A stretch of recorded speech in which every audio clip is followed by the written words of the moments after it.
Hello, everybody. Welcome into the only sports talk show that really matters right here on IUP-TV. It's The Big Hit. It's our second to last show of the academic year, and we've got a ton to talk about. We'll begin by previewing the NBA. It's our 30-minute analysis of the NBA playoffs, going series by series and looking at the biggest storylines in both the East and the Western Conference. Our analysts will also predict their finals winner as well. And then it is our penalty box segment as we look at the NHL playoffs. The push to the playoffs is on. It's in full swing. So much to talk about in the NHL as well. We'll update where multiple playoff series are at and examine why it is so difficult to repeat as Stanley Cup champions. And then it is the inspirational story of Lauren Hester as we debut our first Crimson Huddle Insider of the year and look at the IUP volleyball player and get her perspective and the perspective of her teammates, coaches, and a lot more. All that and more coming up here on IUP-TV's only sports talk show that really matters,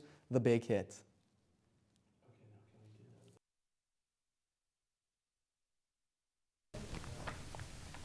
Welcome into Crashing the Boards. As you noticed, I am not Josh Hill, but don't be disappointed because I'm Vaughn Delzell, and with us today we have some NBA gurus. And when I say it, I really mean it. We have Will Gaucher over here, Darnell Turner, and Kelsey. How are you fellas doing today? Good. All right, I hope you guys are excited to see some dimes and dunks in the playoffs like I am. But first question of the day, the Warriors. They're having a ridiculous season, 67-15. Do you guys think they have enough pressure? They have a lot of pressure on them to win the Larry O'Brien Trophy. Do you guys think it's too much pressure? You think they'll be able to handle it? No, Vaughn, I can't say that. I would say that it's too much pressure. They're 39-2 at home throughout the regular season. You know, when Dub Nation comes out, they come in full force. That it just looks incredible in there. It really looks golden, all that yellow. A contributing factor, though, for them going forward would have to be the guard play. A former sixth-man, Leandro Barbosa, as we saw in Game 2 last night, he was just a tear. He was driving and like he was, I don't know, he found a fountain of youth or something. But for them going forward, he definitely has to play well coming off that bench because they have a terrific bench. I mean, Steve Kerr's handling that team really well. Yeah, I think there is a lot of pressure on them to win now because, as you know, teams, they aren't the same after the end of the season. You know, you have one crazy year like this, and then if they don't win, you know, the team is always different. You won't have the same type of chemistry next year. But with that being said, you know, they play really well, 67-15. It's a great season. And, you know, the contract with Draymond Green coming up, if they can match that, that's a big concern for them because if they can't bring him back, you know, he's the heart and soul of this team. Steph and Clay are obviously the two best players on the team, but Draymond Green, what he brings defensively is the heart and soul of this team. And, you know, they have to go out and they have to win it this year. They put the pressure on themselves. They said if they don't win a championship there this year, it's a bust. And that's what I think it is for them. Yeah, I feel the same way. 67 wins, that's top 10 wins all-time record-wise. So when you look at the only team that didn't win a championship was that Mavs team that actually lost to the Warriors the first round that year. So with history on their side and with Draymond Green leaving, I think they have to leave. They have to win just because once they lose Draymond Green, say he doesn't come back, a lot of pressure going to be on them next year because they won 67 games. So if you don't win it this year, you have to worry about it next year. So get it this year, sign Draymond Green back next year, then pressure will be lower so that we have a better chance of winning a championship. Yeah, I agree completely with you guys. I think there's a lot of pressure with the Warriors having that top 10 record in history. But one thing I like to point out to you guys is they're number 1 in defense efficiency this year, second in offensive. Last team to do that, the 95-96 Bulls, who won the NBA Finals in 6 games over the old Seattle Supersonics. So that'll be something to watch for. But I think they do have the talent to do it. And next team, the number 2 seed, James Harden, the Rockets. Now, they got the Mavericks, who are the 7th seed. Do you guys think with James Harden and Dwight Howard, they can make a deep run? Because they have it in years past. Yeah, I definitely think that they have all the pieces other than James Harden and Dwight Howard. I mean, you have Trevor Ariza there, and you have a couple other players coming off the bench, you know, Josh Smith and Jason Terry. But in order for them to go forward, we know Mr. Harden, he's going to do his work. That's no question. It's all about Dwight Howard. He cried his way out of Orlando. He cried his way out of Los Angeles. Now he's in a place where he somewhat kind of wants to be, it seems. He has to really step up and show that he's a dominant center because right now I can't even say he's the best center in the game. That hands down goes to Marc Gasol. So he really has to step up. Yeah, well, you know, James Harden and Dwight Howard, they are the 2 focal points of the Houston Rockets, and they got to show up this postseason. They haven't done it in years past. They struggled in the playoffs, and especially James Harden last year. But this is the year that this is the best chance for them to go far. They have Trevor Ariza. They have all the pieces in place. Now, they do have a few injuries with Patrick Beverley being out, so that does hurt them a little bit at the point guard position. But I think, you know, playing the Mavs, That should be an easy series for them. Not easy, but they should be able to get by the Mavericks. And I just think with all the talent they have, James Harden having his MVP season, I think this is a time where he needs to show up in the playoffs and take that team far. Not saying winning a championship, but at least the conference finals, something to build on in the future. Yeah, the thing is, I don't think it's this year, their time this year, just because they don't have a third scoring option. Like, they have Dwight Howard, they have a Trevor Ariza, Josh Smith, they lost Patrick Beverly, they have a Jason Terry starting the lineup now. But with James Harden dominating the ball and Dwight Howard, he was in foul trouble last game, and his inability to make free throws, so you don't know if he's going to be on the court in the fourth quarter. They don't have another person they can pass the ball to. As soon as James Harden get a pick and roll, they're going to double him and trap him, pass it away. And they have three-point shooters, but nobody that can really like take the game over other than James Harden. So until they get a third scorer, or until Dwight Howard can show that he can put up 25 points a game, I don't think he can anymore. I just think they're going to either foul him, or he's going to get fouled, he's going to miss his free throws, or they're just going to double him on the block, and he's going to have to pass to James Harden. So until they get a third person who can get at least 15 to 17 points, I don't think they're going to be able to make it. They're going to get past the Mavericks, but next round they're going to go against the Clippers or the Spurs, so I don't think it's going to be their year. Yeah, we're in agreement. I believe the Mavericks will get rolled over by the Rockets. Another thing I like to put, James Harden is 4th in the player efficiency rating this year. He averages 25, 6, and 6 against the Mavericks, and I don't expect it to slow down, but I would like to see Dwight Howard step up. But another series I'm really excited to watch is the Spurs and the Clippers. Now, as you guys know, Chris Paul is one of the top point guards in the league, but he's never made it to a Western Conference Finals. Do you think if he doesn't make it and never wins a ring, this will hurt his legacy? You look at players throughout history. AI never won a championship. Charles Barkley never won a championship. And we could keep going throughout the 90s. And so, but for him not to ever get to a Western Conference Finals, that stands out, especially if you want to be considered a top 10 player in the world. Everybody's made it there at least once. Goodness gracious. But this series specifically is important for Chris Paul because the last time that he had advanced his second round, he both times in 07 and in 11 he got knocked out by the Spurs. So game 1 we saw what could be the downcline finally of the Spurs, but this really means a lot to him right now. Chris Paul, this is the year he has to do something in the postseason. Last year the debacle against Oklahoma City in Game 5, I think that really cost him the series, losing that game Oklahoma City.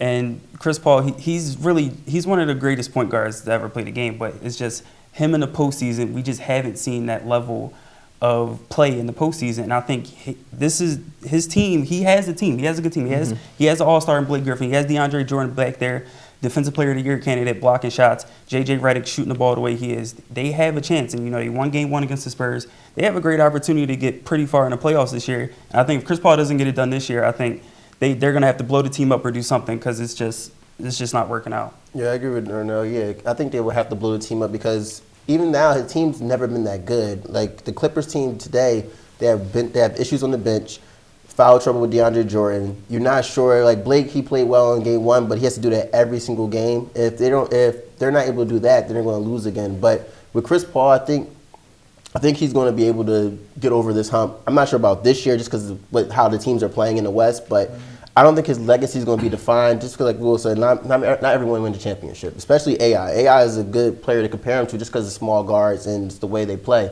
But if he's not able to win a championship, they're going to look at the teammates around him. They look at Blake Griffin. They're going to look at DeAndre Jordan. This is a 4th year on the Clippers. And if he does win, they're going to applaud. They're going to cheer him on. But if he doesn't win, they're going to blame him because he's a star player. But I don't think it's going to define his legacy.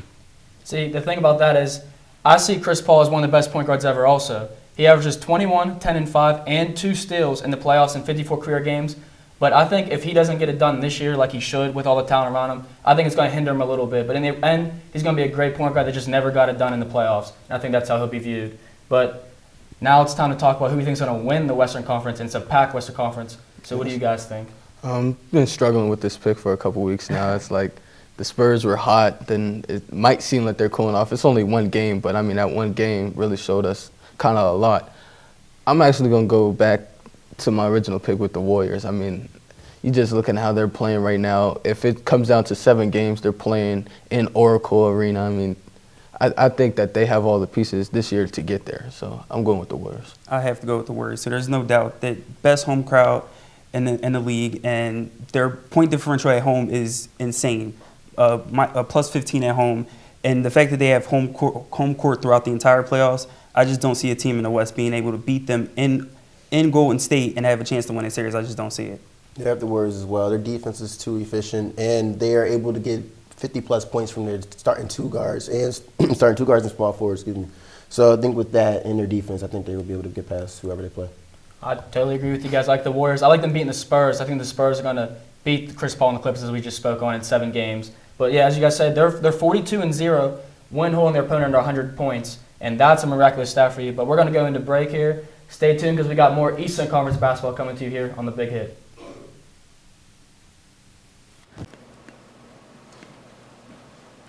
Oh, hey, Devontae. Been working on something, man. I want you to check it out.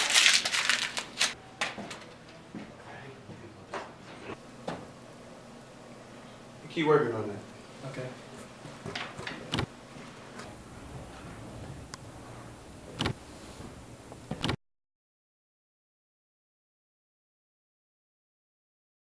Listen, all I'm saying is LeBron James is better than Michael Oh,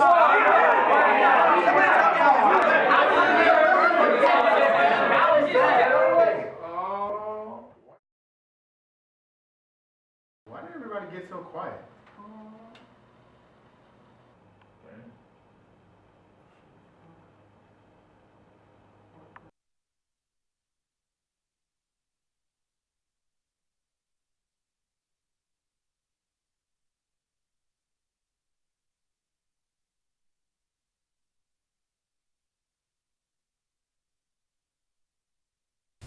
Now on to another star-studded point guard, Kyrie Irving. He had 30 points in his playoff debut against the Boston Celtics.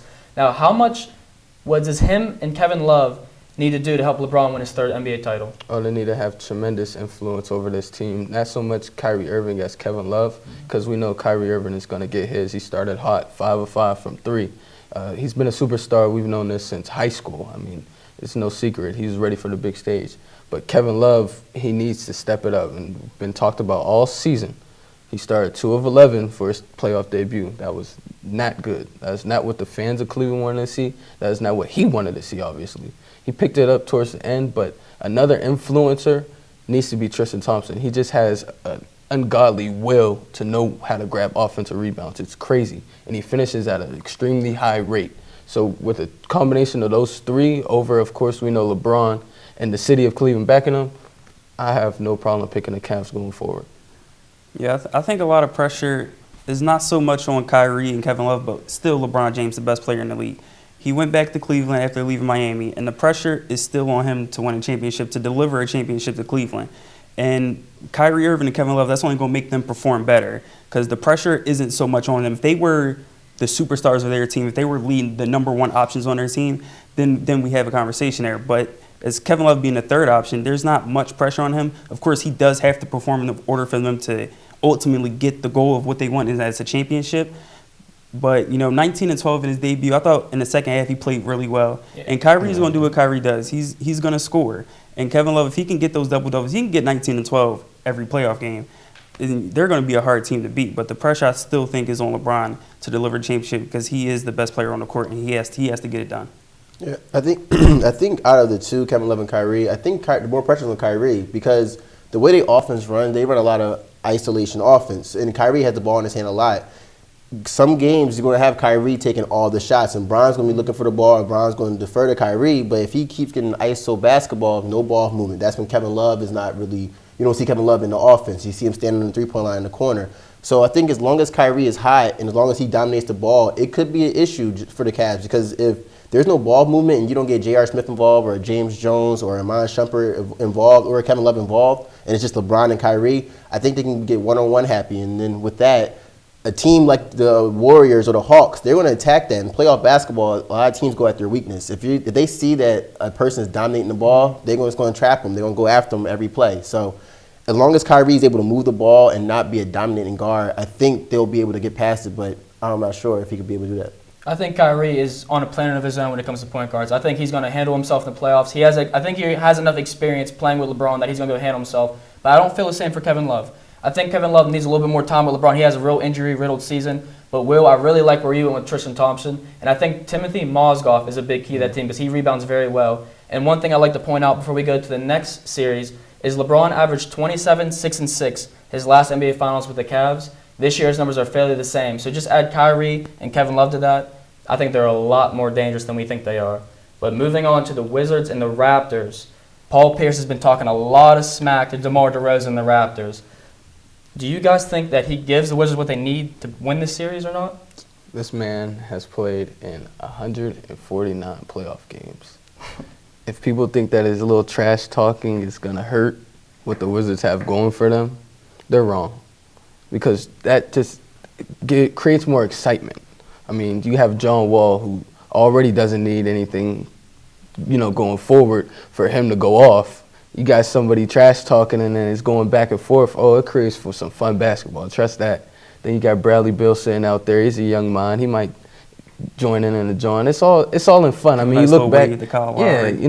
Nice little way to get to him. But I don't know if it's going to get to Lowry. He's nice and he keeps calm. He's really a coach out on that floor. He keeps his head. But going forward, I mean, Paul Pierce has the championship experience. He has the playoff experience, as noted. This can only help their team. I mean, he's really that old father figure for these young kids, trying to show them the ropes of the NBA playoffs. This is exactly what the Wizards needed. If you think back to last year on the Brooklyn Nets, before Paul Pierce and KG got there, what was the knock on Brooklyn? It was the fact that they had no heart, no leader on that team. Paul Pierce and KG get there, they're the leaders, they're the heart of that team, and they get past Toronto in that series. This year, same thing. Paul Pierce is the veteran on that team. He is their leader. The little trash talk, this is what they needed. Something to get them up, And I think that Paul Pierce, the way he's playing, the way he played in Game 1 was great. And the clutch shots he made, it's what the Wizards need. It's what they need to get past series because they're still a young team. And Toronto, they're young as well, and they don't have a veteran like Paul Pierce to get them over the hump. And I think Paul Pierce is what's going to get them over Toronto. Yeah, Paul Pierce has been throwing shots at all the teams. He was saying something about the Nets and how Darren Williams wasn't really forceful in the way he tried to be a star player. And now he's trying to get his young team to look at the moment, try to take it from him. And I think it did affect Kyle Lowry just because he fouled out in the game. So he didn't really play. I think he had 7 points. He fouled out in the fourth. They needed him, I think, almost with the overtime. So with Paul Pierce adding that extra veteran leadership and the fact that their team is really young, they're going to look at him and say, okay, if he has the ability to talk trash to these players, maybe we can talk trash to them too. Like you said, Will, Bradley Beal can go up to a DeMar DeRozan and be like, I think I'm a better two guard than you. And you have the Lowry-Wall matchup. And then Paul Pierce is helping, I think, Otto Porter. Because Otto Porter was that young guy they drafted to be the person to replace Trevor Ariza. They got Paul Pierce to replace Trevor, but now with Otto Porter showing up and playing good, long, strong minutes in that first game, I think with Paul Pierce being there and showing that veteran leadership, I think it's going to help boost them into the second round. Yeah, I agree with you guys. You guys hit the nail on the head because the Wizards did not bring Paul Pierce in to average 12 points, to average 4 rebounds, to average 2 assists because he's 38. They brought him because he has leadership, because he's won rings. He knows what he's doing. He knows how to run an offense, and that's why they brought him in. I think he was the key. He's a big key to their success this year because Bradley Beal, barely 21 years old. This guy can barely have his own drink right now, and he's made him a star player. Bradley Beal's had a great season. John Wall has too. But now I want to hear you guys who's going to win the Eastern Conference Finals and who they're beating. Oh, it's Cleveland, and I have them beating the Wizards. I really do. I think that they can get past Atlanta. But the reason I'm picking Cleveland is just because of that city, the aura of Cleveland. They don't want that team to lose. They want them to go, will be 16-0 throughout the playoffs. I mean, that's far-fetched, but hey, when you got your whole city behind you and basically your whole state just pushing you, and then again, you got the king. He's home. I mean, I just can't see anybody beating them on the eastern side. Yeah, I'm going to have to go with the Cavs over the Hawks in 7 games, maybe 6. But, I just think LeBron, this is his time. It's the playoffs, and I just don't think anybody in the East can beat them in 7 games. I don't think the Hawks or the Bulls or the Celtics can win 4 out of 7 games against Cleveland. And Mozgov has really been great for that team. He finally gives them a shot blocker and a rebounder that they didn't have beginning of the season when they struggled. And J.R. Smith and Iman Shumpert have brought some perimeter defense to this team that helped them a lot. So I think Cleveland, if LeBron plays like LeBron and they get help from Kyrie and Kevin Love, I just don't see a team that can beat them 4 times. Yeah, I have them beating the Hawks in 6 or 7, like you said.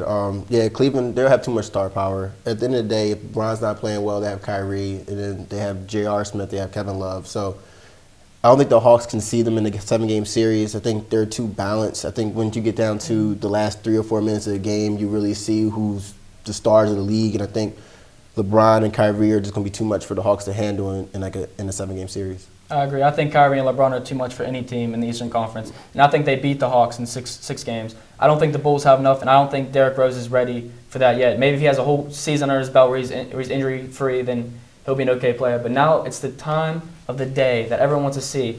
Who wins the NBA title? This pick has haunted me because it's a back and forth again. But I'm going to stick with it. I'm going to go with Cleveland finally winning a chip for the city for the first time since '54. I'm going with the Cleveland Cavaliers on the basis of, like you said, Kelsey, that star power. That counts for something. And I saw something interesting in the first game versus Boston. After J.R. Smith had hit a big three, I believe it was to tie it up, I saw Mike Miller get into his ear. Now, we know later on in the game he had a little tension with the ref, but that was beside the point. That it shows that these veteran leaders are really trying to gear up these young kids. I mean, JR is not a young kid, but he still has a young player mindset. So that was good to see. It shows the leadership that's there in Cleveland. Yeah, I'm going with the Warriors in 6 over Cleveland. I think Steph Curry and Klay Thompson are going to get it done. And, you know, the thing is, when you talk about the Warriors, a lot of people want to bring up their offense and, you know, Steph Curry, Klay Thompson shooting threes. But they're a really good defensive team, #1 defensive team in the league, #1 in opponent's field goal percentage. So, I mean, they get it done. And Draymond Green and Andrew Bogut, they man the paint. They are some really good defenders. And I think their offense will be too much. And with having home court, I don't think Cleveland could win a game in Golden State. And I think Golden State can still win in Cleveland if they can. I just can't see Cleveland winning that series. Yeah, I actually have the Warriors in 5, just because of defense. I see the Cavs going to ISO offense. As soon as things start getting bad, I see Kyrie dribbling the ball at the 3-point line, calling for picks, not getting the pick, going ham. I see LeBron just dribbling the ball out to the top of the key and just driving in. I don't see any team basketball. And with the defensive factor with Draymond Green is the X factor because I could see him D'ing up LeBron. He's doing a solid job against Anthony Davis. He had 35 in game 1, but game 2, you could see Draymond Green physicality mess with this game. So the fact that this series they're playing against Anthony Davis, I think that's getting them ready for LeBron, and I think they'll be able to get him in 5. You know, I agree a lot with that, what you just said. I think Draymond Green is the X factor in a series against the Cavaliers.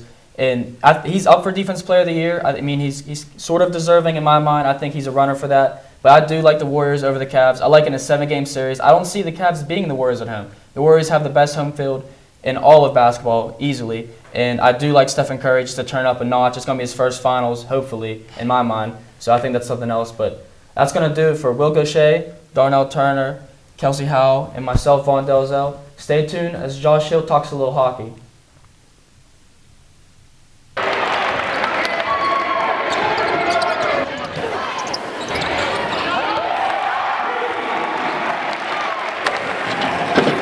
Where'd you get IUP gear? At the co-op store. Where's that?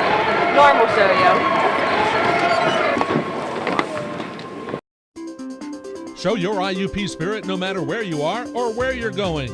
Norm has been busy with his plan to get everyone to show their IUP spirit.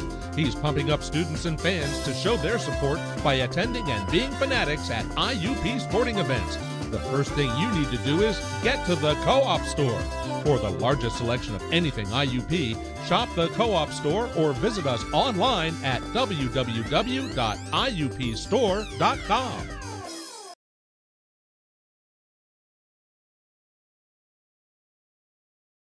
Out of all the bird teams in the NFL, I really like the Cardinals. The Seahawks and the Falcons, oh, no chance. If it were up to me, I would eliminate all bird mascots altogether. Like, none.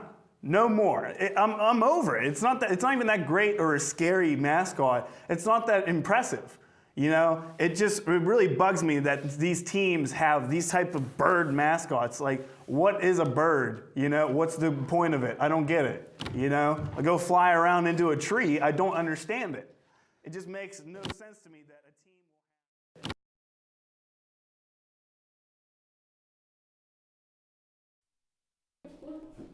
have. And welcome into the Big Hit, ladies and gentlemen. Tossing it back over here to this side of the studio. So happy you've joined us for the second to last show this academic year. And we're going to update the NHL playoff scene here in the penalty box with our NHL analyst for the third time in a row. Hat trick. It's my man, Andrew Friend, getting himself a hat trick. And for the final time as well, Mike Goss now joins us talking hockey. He'll have his senior send-off next week, but for the final time here in the studio, let's talk some NHL here. And we'll begin close to home with the New York Rangers and the Pittsburgh Penguins. It's a 2-1 series edge for the Rangers right now after winning 2-1. Ironically enough, in Game 3, Consol Energy Center was where that game was played Monday night. So guys, definitely a lot of different angles to look at this game from a few different perspectives as well. So what are your takeaways from Game 3 in Pittsburgh? Looking on Twitter, you would think someone would have killed Sidney Crosby because that's how venomous Twitter was, all because the officials missed a few calls, and that's been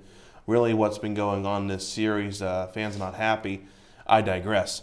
But we saw a completely different New York Rangers team after not really performing up to their standards of excellence, according to Alain Vigneault, against the Penguins in Game 2 in Madison Square Garden. They really bunkered down. They played New York Rangers hockey, as Derek Brassard said in a post-game interview. They really got to loose pucks first. They were banging bodies. They were getting in to the forecheck before the Penguins were. They really never gave the Penguins a chance to shoot the puck. I believe it took 15 minutes into the game before the Penguins got their first shot on goal. So that was a key factor. Henrik Lundqvist, of course, standing on his head, had a very good game. Really wasn't himself in Game 2. I think it was just a completely different New York Rangers team. They probably went into the mindset, saying, okay, we got that loss out of the way. We needed that, and we're going to kick ourselves into higher gear here. They're a very good road team, the best road record in the NHL, and it showed. And I think the Penguins are just a little bit overwhelmed, but now that they're expecting a different New York Rangers team, here's hoping that they can match that intensity, because I don't think the Penguins did so, not until the final 10 minutes of play. Exactly. They definitely need to come up with something because, in a word, the Pittsburgh Penguins played terrible. I would say it was probably the worst game they had of the playoffs. They really need to step up offensively. They need to put shots on the net throughout the whole entire game, or not the whole entire game, but the first and the second. Most of the second, they had 7 shots on net. They need to pick it up, move on from that loss, and definitely start scoring some goals and getting some in the net. And yeah. Yeah, I thought that was really a critical game in the series, Game 3. You can't win or lose the series that way, but I think if the Penguins would have taken a 2-0 or 2-1 lead in that series, the pressure kind of would have shifted to the New York Rangers, who are the favorites in this series. Now that they have the 2-1 advantage in the series, they can kind of get back to just doing what they're supposed to do, and that is beating the Penguins. Of course, winning the President's Trophy are the New York Rangers. But a lot of other playoff series to look at, guys. So let's go ahead and move along here and look at the battle up north. The Montreal Canadiens, the Ottawa Senators playing, and Montreal right now has a stranglehold on the series. Ottawa pulling the Hamburglar in exchange for Craig Anderson, just trying to find some combination, something to get back into this series. So can the Sens come back here? Had a great season, but things may be running out for the Cinderella story of the NHL. Absolutely not. I don't think they can. When you switch goalies in a series, it's never a good thing. I think it rarely works. We saw it work with the Penguins actually a couple seasons ago when Marc-Andre Fleury wasn't playing very well. They switched out for Thomas Vokoun, and that worked out. But in Ottawa's case, when they have 2 really unproven goaltenders, Craig Anderson, streaky in his own right, can win you some games, but their defense is young and their offense is even younger. They're unproven, and that was the caveat I said, I believe, in the last special here with the NHL, is Ottawa's inexperience when it comes to the playoffs, the relative inexperience. And Montreal has shown that they know when to turn it on. I mean, they're giving Ottawa some good chances. It's been close games, all 3. But when you chase Andrew Hammond away from the net, who's really been the catalyst, aside from the offense, for them getting to where they are right now, I think Ottawa's dead in the water. There's no way. I think Montreal does win Game 4. I think it's going to be a sweep, unfortunately, because that's a great story in Ottawa. I hate to see it end. Yeah. The Senators, they buried themselves. They're not coming back from this 3-0 deficit that they have themselves in. The Senators, like you said, they're a young team. It was great that they actually got into the playoffs. That in itself is great. But hopefully next season they can turn it around, have an even better year, and maybe get farther into the playoffs than this year. They need to add some veteran pieces, I think, in the offseason.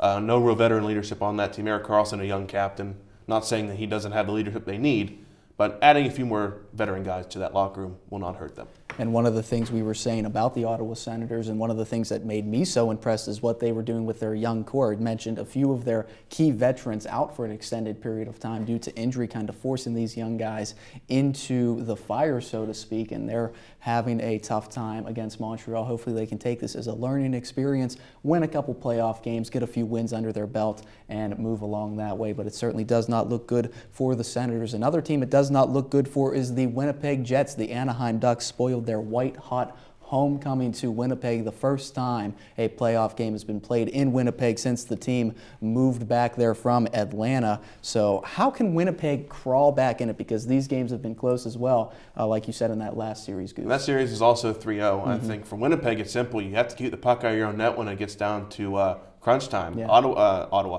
Anaheim's been very good at spoiling their party because they had 3 good chances of putting the Winnipeg Jets could be up 3-0 in the series easily because the Anaheim Ducks got themselves behind, but they managed to get themselves back because the Winnipeg Jets don't have that experience of closing out games.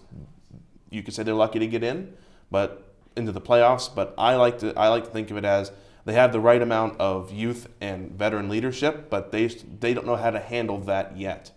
I think they do get a win at home because I think Anaheim would want to close this one out at home. Not saying they're going to tank the game on purpose, but I think the other factors will lead to Winnipeg winning. And I think Winnipeg could make this a series. I honestly do. If they can start closing out games and keeping the puck out of their own net and giving Andre Pavelec a break for once, there's no reason why Winnipeg can't get themselves back into this series. Exactly. Yeah, they're a totally different story than the Senators.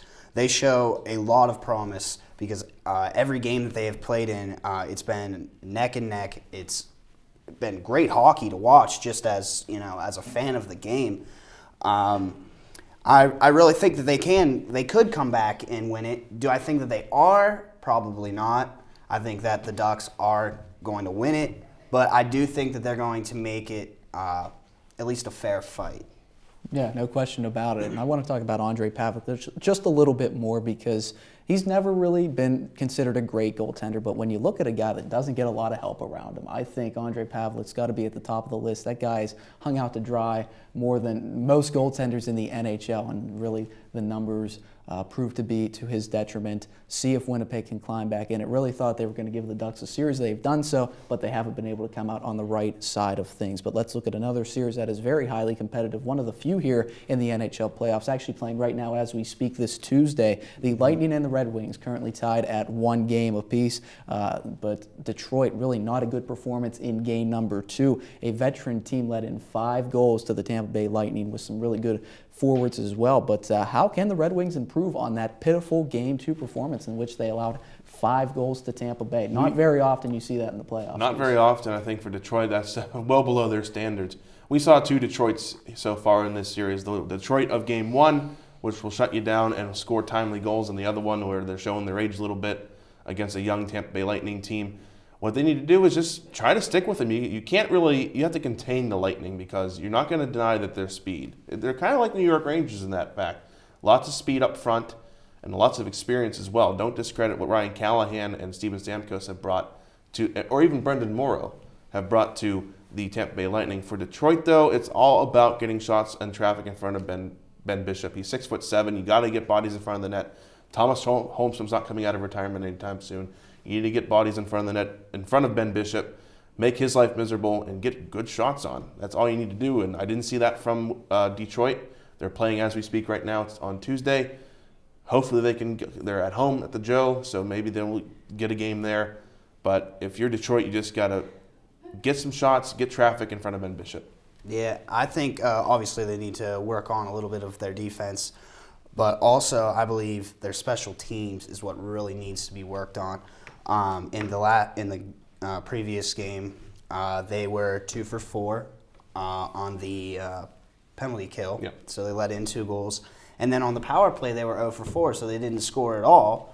It was a 5-1 game. I think they really, really, really need to focus in on that special teams, and then they can definitely go far because, as you said, they are a veteran team, and the playoffs are definitely familiar for them. Yeah, if there's a type of team that could turn it around and switch things around, it would be Detroit. Sometimes people get so in depth of what they need to fix. They get so in depth of, oh, you got to do this, you got to do that. Sometimes it's just best to simplify your game a little bit, get back to basics, and go from there. We'll see what Detroit's able to do playing Tampa Bay right now as we speak. Very competitive series. But, guys, I'd like to end our discussion here in the penalty box talking about a topic that I think is very interesting, and that's the concept of how hard it is to repeat in the National Hockey League. We talked some NBA on the segment previously. Not really too rare to see a team repeat and win back-to-back championships in the NBA, but in the NHL, very difficult. The last time it was done was 1998 when the Detroit Red Wings did it, won 2 straight Stanley Cups. So why is it the case that teams just can't win Stanley Cups from year to year? With all due respect to basketball, baseball, and even a little bit football, it's the grind. Hockey players put themselves through a lot of misery. They put a lot of miles on their bodies in a 82-game season. And like I said, with all due respect to those other sports, they don't really have the same grind. I mean, you see in the NBA stars take nights off when they're not injured. We saw that with the Spurs last year. Hockey doesn't do that until maybe the last 2 games of the season if you already locked up a playoff spot. It's the grind. It's so hard because you have injuries, you have changeover in the off season. And the teams are so good, and any team, and a team that's an 8 seed can beat a 1 seed. We've seen that before. One star doesn't get it done. You need a whole team, and you need all 4 lines to roll. You need a solid 3 pairings of D, and a solid 1-2 punch in net. And very few teams have proven they can do that. And only the best, LA, all 4 lines, all 3 defensive pairings, and they have a pretty good 1-2 punch in net. That's why they won. They're so deep. You need a deep team. And I think in the other sports, you don't really see that. I think it's 1 or 2 guys that will get you there, and the rest are just along for the ride. As opposed to in the NHL, it's a whole team effort. You get it done as a team. Exactly. You can play a team 100 times, and there's going to be a difference in the outcome every single time. That's the great thing about hockey, is that the players come to play.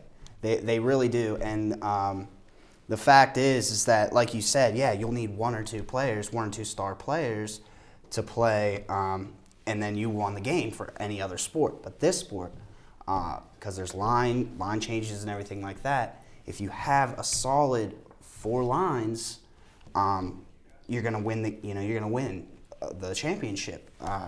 That's what makes it great. Is that there aren't repeats. I love it. It's great. Yeah, no question about it. I think a real good testament to the toughness of hockey players is going back to earlier in the Penguins-Rangers series with Rob Scuderi. He got a stick up into his nose, 7 stitches. I'm surprised his wife even still loved him anymore because he was looking real bad afterwards, but he came back in that period. So really, these guys are just so committed. They're really to put their bodies on the line to achieve this ultimate goal, one of the hardest trophies, in my opinion, the toughest trophy to win in sports. But that will wrap it up here in the penalty box. We'd like to thank Mike Gosnell for his time here on The Big Hit. We'll send him off very appropriately next week. I'd like to also thank Andrew Friend for his appearance as well. We'll take a break and come back and debut our first Crimson Huddle Insider of the semester on our second to last show of the year. Lauren Hester is featured in the Crimson Huddle Insider when we come back here on The Big Hit. It's hard to explain. It just became home. There are hundreds of majors and programs, bachelor's degrees to PhDs, small classes and faculty that really get to know you. Amazing internships and everywhere programs that help to find a job that is right for you. It's what IUP is about, a commitment to your success. See it for yourself. Visit us, Indiana University of Pennsylvania. Find your success. So guys, with the tournament coming up, What are IUP's chances this year? I think they have a really good chance because the PSAC is not that strong compared to IUP. IUP moves the ball a lot quicker than most teams. They're very well-rounded. They've been playing together for a while. They've got a lot of big-time transfers. So I think that they have the edge over most of their opponents simply because they have experience. Experience gives you the edge any day of the week. So that's definitely why I think they can win the PSAC tournament for sure. What do you think, Norm?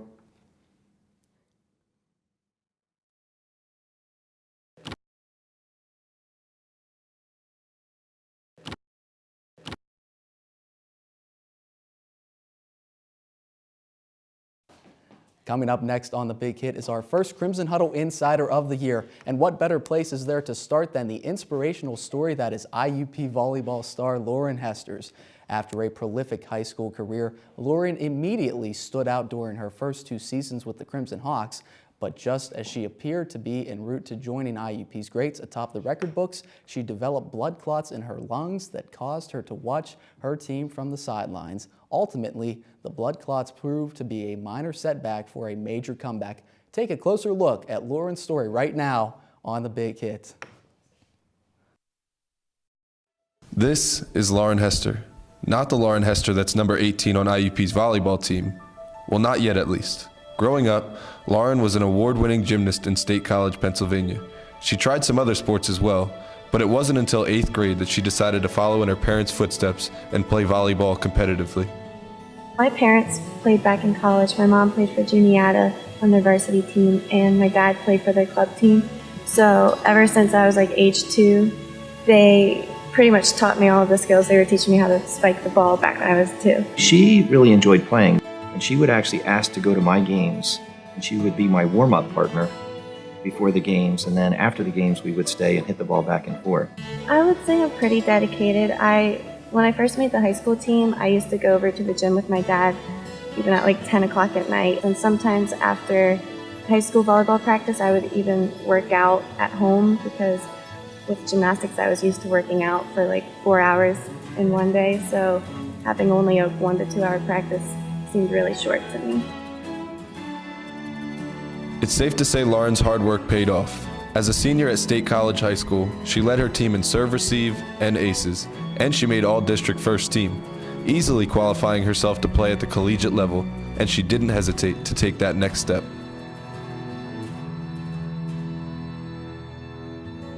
She attended it was called the Tri-State Elite Camp in the Pittsburgh area. She started between her freshman and sophomore year, and it was a summer camp. And she went to that every summer, and that was a camp where they were exposed to 30, 40 college coaches. I was recruited by multiple D2 and D3 schools. I didn't want to go to a D3 school because they were smaller, and I wanted to challenge myself more. And so that got her some exposure to a lot of the coaches, particularly in the PSAC. I looked at Cal and IUP closely, and when I came here to visit, it was IUP. Lauren immediately made an impact as a Crimson Hawk, recording a total of 436 kills and 362 digs in her first 2 seasons, which ranked her top 3 on the team in both categories. Even as an undersized player, standing at 5 foot 6 inches tall, Lauren was undoubtedly able to gain respect from her teammates and coaches. Lauren is the type of player that every coach needs, in the sense that she gets work done, high work ethic, she's very focused on herself. So she knows if you give her a set of instructions, she understands her body really well in order to change those things. So she is a 6 rotation player for me, and we don't have very many of those. In fact, in our team, she's one of maybe 2 or 3 that we have. So she's a very important piece in that sense. You can always count on Lauren to come through for her team. She's a really good team player. She does her part, and she's a very consistent player as well. I've known Lauren since high school, and she's always been the same type of player. We all went to a camp together, a recruit camp together. And she's played the best ever since I've known her. She's always consistent. She has the best vertical for as short as she is. She's so athletic, and she and I were roommates freshman year, so she was a great friend from the beginning as well. She's always been the strongest and or one of the strongest players on the court, just from a physical aspect. That's allowed her to have incredible leaping ability. Despite her 5'6" body, she's been able to play in the PSAC where most of the people playing front row are 5'10" or taller. I gotta say I'm really proud of Lauren and what she's done for the team and what she's done to represent family, really. She is a great kid. She's a 4.0 student. She has an outstanding work ethic and she's very giving. She does her part no matter what skill she's doing, whether it's hitting, blocking, passing the ball. So we always know if we need a point, give the ball to Lauren, and we always can count on her. Well, she is quiet on the court, but everyone takes her abilities to play and put the ball away and strives to be just as good as she is. On and off the court, Lauren became a role model for her friends and teammates, and during her sophomore season, the team eclipsed 20 wins for the second time in 7 seasons under former head coach Zach Shaver. Lauren and her teammates were fully prepared to become a contender for the PSAC title in 2013, but every great story has its bumps in the road. It was a Thursday night, the first week of classes. I woke up at like 2:30 in the morning, and the crampiness, my whole back, I was kind of like arching, my whole back was cramping. And so I called my dad and I was like, something's not right.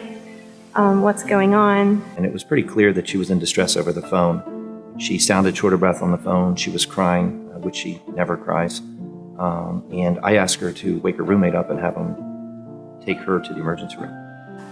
So I woke up my roommate, who was my teammate at the time, and we went to the ER. And there was some test came back and it was slightly abnormal. So they decided to do a scan, and the doctor came back in and said, "Oh, you have blood clots." I was almost speechless, and I immediately broke into tears. Because I didn't really know what it meant, but at the time it sounded like, wow, my world is ending. What is going to happen? I think I personally kind of felt like I was in a state of shock. Part of me was just grateful that it was detected. I asked the doctor, I was like, so now what? One of my first questions was, can I still play volleyball? Can I still be here? Can I practice? What does this involve? And when she said, no, you can't play volleyball, that's when everything was that's when I really broke down. And so I kind of felt numb, and I just listened to him talk to the emergency room doctor. And she had described to Chris how devastated Lauren was when she informed her that it meant no volleyball that season. She was going to need to be treated with a blood thinner for at least 3 months and possibly 6 or more. And that was going to be the end of any type of competitive sport. So Lauren was devastated. I was very worried, knowing what could happen, even though at the time she was stable. There's always, before you're started on treatment, an initial period of risk that you're fearful that she could have more clot. It was hard enough for Lauren and her parents to cope with the fact that a blood clot had developed in her lungs, but some of the most difficult parts of the process had yet to come, telling her teammates and telling her coach.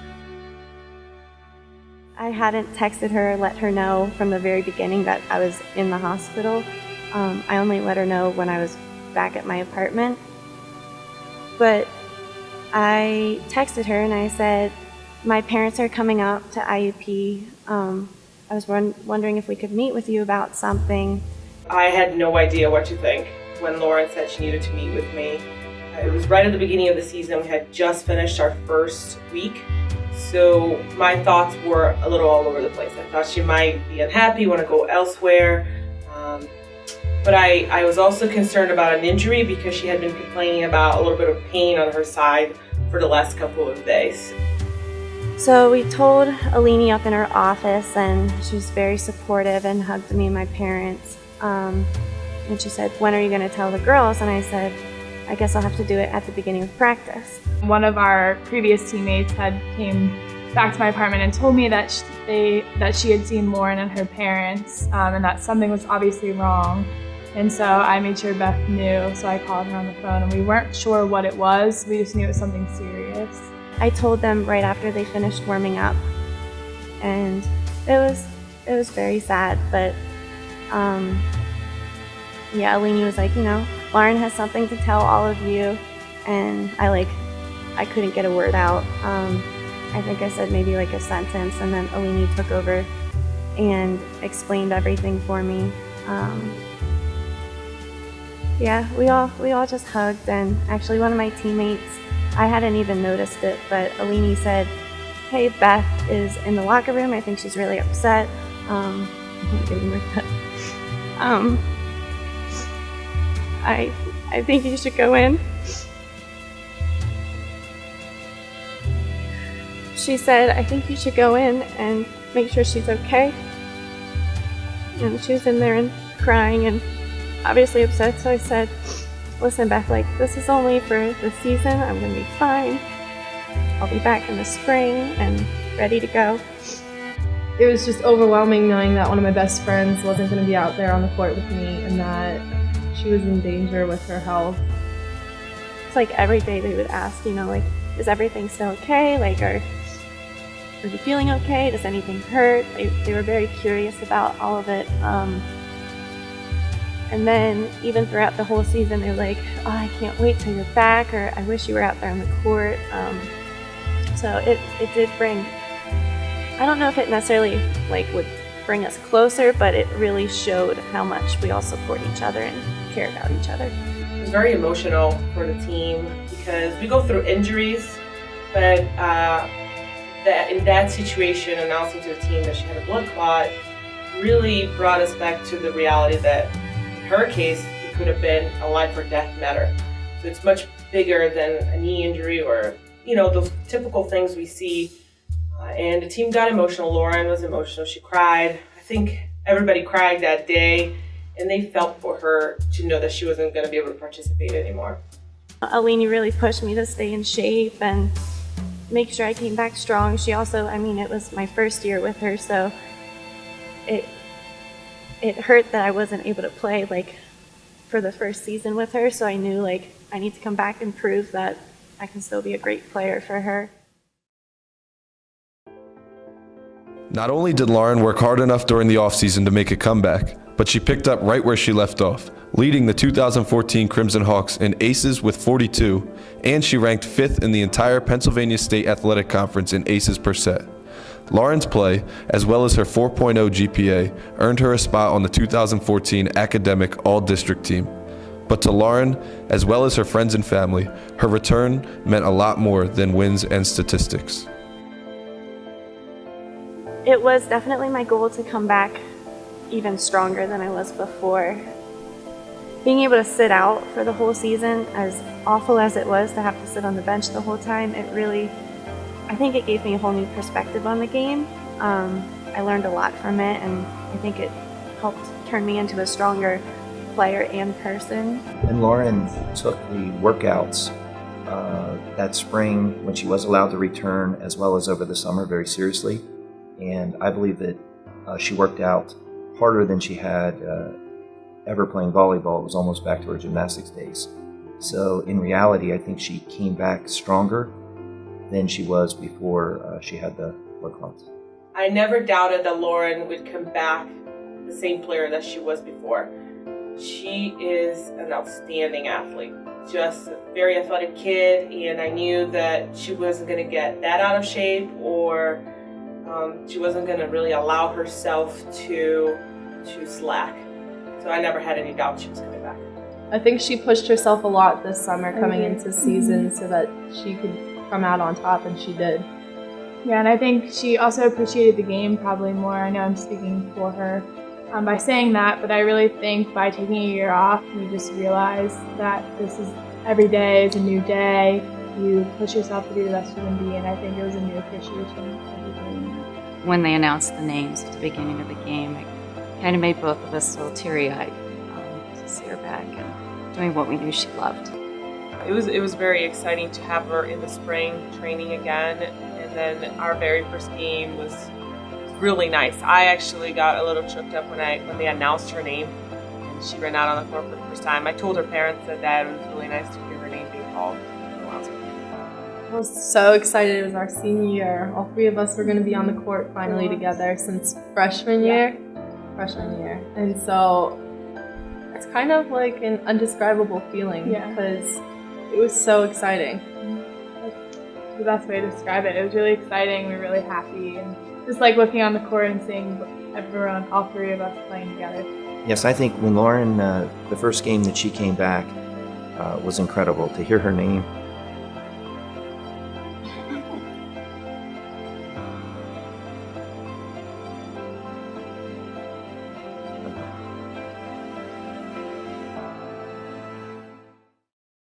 So maybe Lauren's father couldn't find the correct words to describe how he felt, but I think we speak for everyone in saying that Lauren's story is one of many that proves hard work and determination can propel anyone past any obstacle.